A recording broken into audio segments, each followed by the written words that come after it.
대한민국은 법치 국가입니다. 법치 국가는 여러 의미가 있겠습니다만 법에서 정한 만큼만 권한을 행사하라 이런 뜻이기도 할 것입니다. 헌법 제77조는 전시, 사변, 그에 준하는 국가 비상사태일 때에만 비상계엄을 선포하라고 했지 예산 문제를 가지고 비상계엄을 선포하라 하고는 규정하고 있지 않습니다.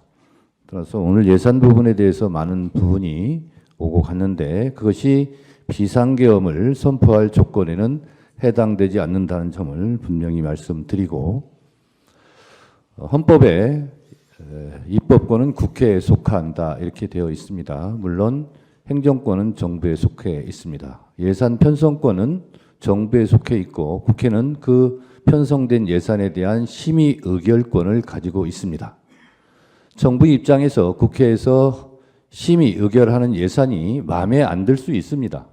그런데 마음에 안 드는 예산이 책정, 결정, 의결되었다고 하여 그때마다 불만을 품고 비상계엄을 선포해야 한다면 아마 매년 비상계엄을 선포해야 될지도 모르겠습니다. 그래서 오늘 예산이 사실 탄핵심판의 쟁점이 아님에도 불구하고 쭉 들어본 결과 청구인으로서 그런 생각이 좀 들었다는 말씀을 드립니다.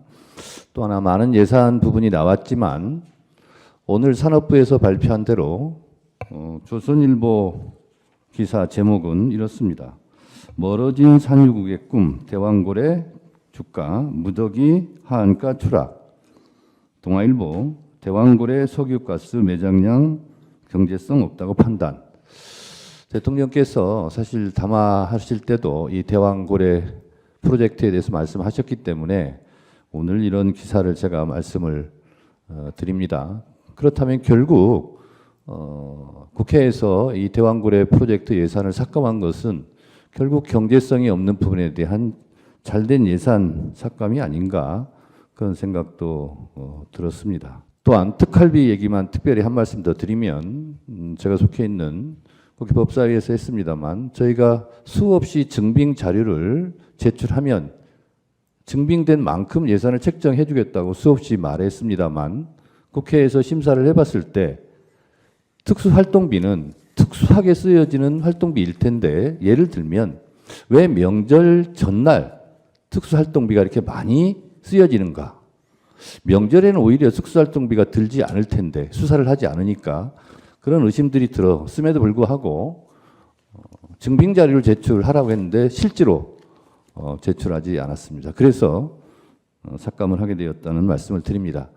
결론적으로 우리가 차를 운전하고 갈 때 차가 많이 밀리면 좀 기다리기도 하고 차가 풀릴 때 또 운전을 하고 그러면 되는데 차에서 내려서 앞에 있는 운전자들을 다 폭력적으로 끌어내서야 되겠습니까? 그리고 제 경험상 국회 예산은 늘상 문제가 있었고 늘상 여야가 다투기도 합니다. 그렇지만 그 예산은 잘 조정돼 와서 지금까지 예산 문제로 비상계엄을 한 사례는 없었습니다. 예산 문제 예비비도 실제로 국가 예산 600조가 넘는 예산 중에서 1%에도 해당되지 않습니다. 1%도 해당되지 않는 예비비나 이런 각종 정부에서 책정하고자 했던 예산이 실제로 실현되지 않았다 해서 비상계엄을 선포하는 것은 너무 심한 일이 아닐까 그런 생각이 좀 듭니다. 차라리 비상계엄을 그렇게 선포할 거라면 우리는 이런 예산 삭감으로 나라 살림을 운영할 능력이 없다라고 솔직하게 말하는 것이 오히려 국민에 대한 예의와 도리가 아닌가 그런 생각이 들었습니다.